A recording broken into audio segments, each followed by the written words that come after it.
The Righteousness of Selfishness, written by Khatzumoto, posted in June of 2012. You don't go around forcing people to take money from you, do you? So why do you go around forcing people to take your advice? Your advice is worth its weight in gold, right? Time is money, right? So why are you spending both so lavishly on people who hate you and just want you to shut up so they can keep listening to themselves speak? 你吃线 Have you gone mad? Have you gone Spartan? Why give the best to those who want it and deserve it the least? If your advice is truly valuable, keep it to yourself and reap the benefits. Be selfish with it. Be a jerk about your time and your advice. A big, fat jerk. People should be paying you to get either one. Truly good advice should be like a truly good stock tip. Footnote 1. Here we go again with the stock similes.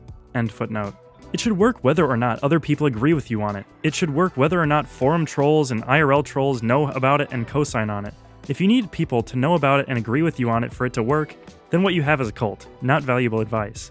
Do you know why most women don't go around begging for it? It's the same reason so many don't fight in wars or bars, because they're not effing stupid. Take a page from the chick book. Milk that advice like a patent. Save it for the ones who prove worthy. Who is worthy? Well, it's people who, 1, are desperately seeking or begging your advice and/or, 2, are willing and able to pay for it.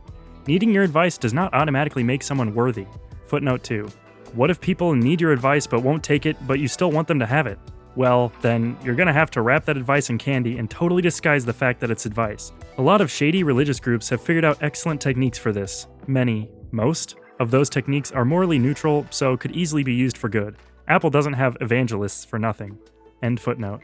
No doubt a lot of people need your advice, but if you simply give it to them, they'll just 1, ignore it, or 2, hurt themselves, or 3, worst of all, hurt you with their venom and ingratitude. All 3 of these failure modes waste your precious time and energy. People who need the advice most are often in the worst state to take it. They say that even drug addicts have to be actively looking to get better in order to be helpable. You can't just go help them. They have to come for it. You wouldn't try to force feed your cat. If he's not hungry, he's not hungry. Don't force feed your wisdom.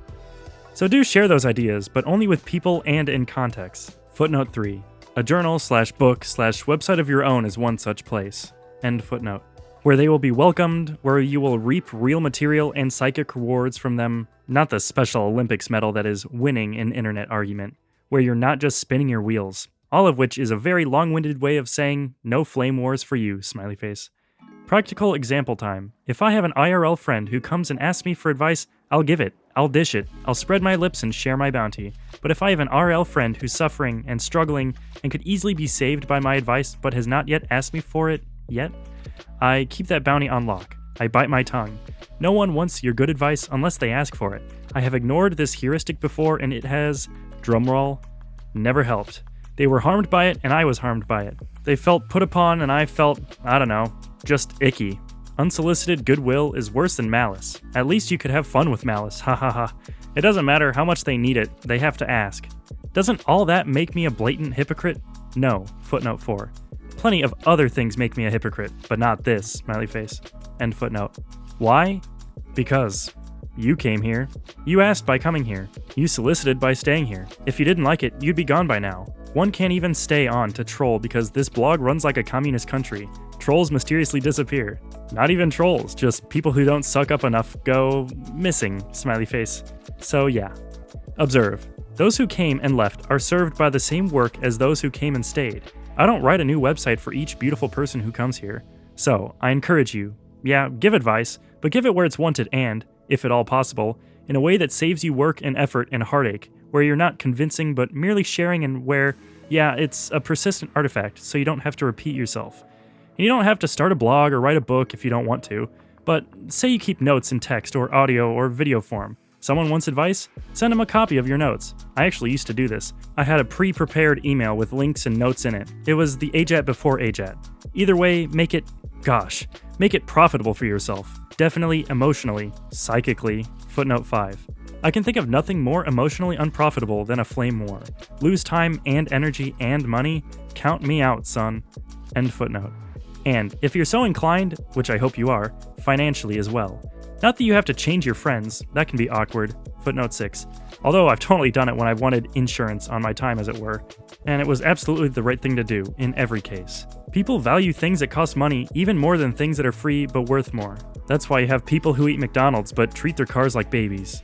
Not only that, but yeah, it saves you from wasting your time. Concrete example, if someone asks you for free advice and you recommend an awesome book, but they don't get or read the book, but keep asking you for the same advice, you need to charge. Heck, at least get taken out to eat if that's your thing, because you're not being listened to. So you'd better either stop talking or start getting paid to be ignored. Grown-ups call this being a consultant, smiley face. End footnote. But you could turn what you do for your friends into a product or whatever. Selling is good, money is good. Those aren't generally considered cool things to say, but they're true. If money didn't exist, we'd invent it. Oh wait, we did. Which all sounds incredibly misanthropic, when it's actually the exact opposite. Remember, most people, especially, the people who know you best and love you most, would be unwilling to give you 2 bowel movements worth of stool, to hear about what you do or think. They want your love, not your opinions. They want compassion, not wisdom. I'll bet you $1 million imaginary dollars that Stephen King's family don't read his books. Such being the case, you'll be far more valuable to and beloved by people as a listener than a preacher. Most of the time. Am I being a hypocrite right now? Yes. But again, the issue is not to shut up for the sake of shutting up, but to shut up unless and until the person, time and place demand it. In fact, a small but significant part of why I write here is so that I can shut up for the rest of the time and spare... it's like forcing someone to have sex with you equals listen to your advice. Just because you're good at sex equals have good advice to give. And/or they're going through a dry spell equals need it. Not kosher. Not even reform kosher. Footnote 7. Zing! The Khatzumoto offense machine rolls on. End footnote.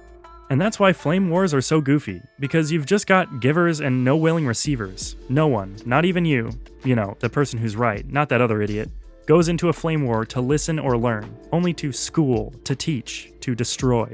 They say that when the student is ready, the master will appear. Well, until the student gives consent, the master needs to keep his tongue in his mouth and STFU.